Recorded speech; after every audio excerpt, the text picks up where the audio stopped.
Hello. ఎవరో తలుపు కొడుతున్నారండి. వెళ్ళి చూసొద్దాం రండి ఎవరొచ్చారో. సరే పద ఇద్దరం కలిసి వెళ్ళి చూద్దాం. గంగా నేను మా వారిద్దరం కలిసి వచ్చాము. అదేంటండి రేపు వరలక్ష్మి వ్రతం కదా మనం అంతా బిజీగా ఉన్నాము. బయటికి వెళ్ళాలి కదా ఇప్పుడు వీళ్ళొస్తే ఎలా చెప్పండి.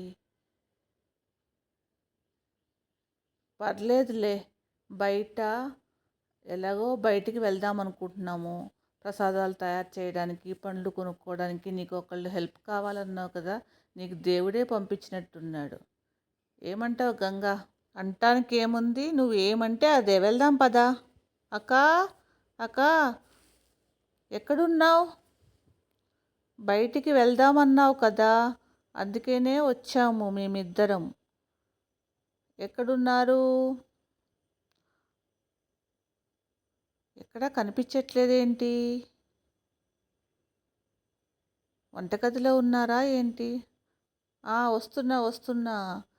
అదే చెప్తున్నా. సరే అందరం కలిసి అలా బయటికి వెళ్ళి రేపు పూజకు కావాల్సినవన్నీ కొనుక్కొని వచ్చేటప్పుడు ఏదన్నా రెస్టారెంట్కి వెళ్ళి అలా కాఫీ కానీ టీ కానీ తాగేసి వద్దాం.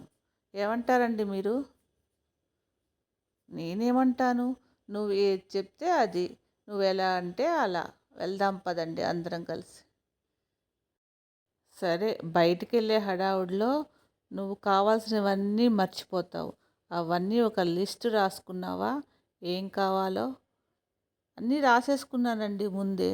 సరే గంగా, అంతా అయిపోయింది కదా, వెళ్దామా ఇంకా? అసలుకే సాయంత్రం అయితే మళ్ళీ వర్షాలు స్టార్ట్ అవుతాయి. తొందరగా వెళ్ళి వచ్చేద్దాం పదండి. ఆగండి, ఇక్కడ ఏదో మెనూ చాలా డిఫరెంట్గా ఉంది. చూద్దాం ఇదేంటో. శ్రావణ శుక్రవారం మహానైవేద్యం విందు. వావ్! దీంట్లో ఐటమ్స్ ఏంటో చూద్దాం ఉండండి. తీపి పదార్థములు: కొబ్బరి లడ్డు, రవ కేసరి, పెసరపప్పు బూరెలు, తీపి పరమాన్నం, పాయసం. ఈవిడేంటో మన సూర్యకాంతంలాగా ఉన్నారు. అవునండి సూర్యకాంతమే.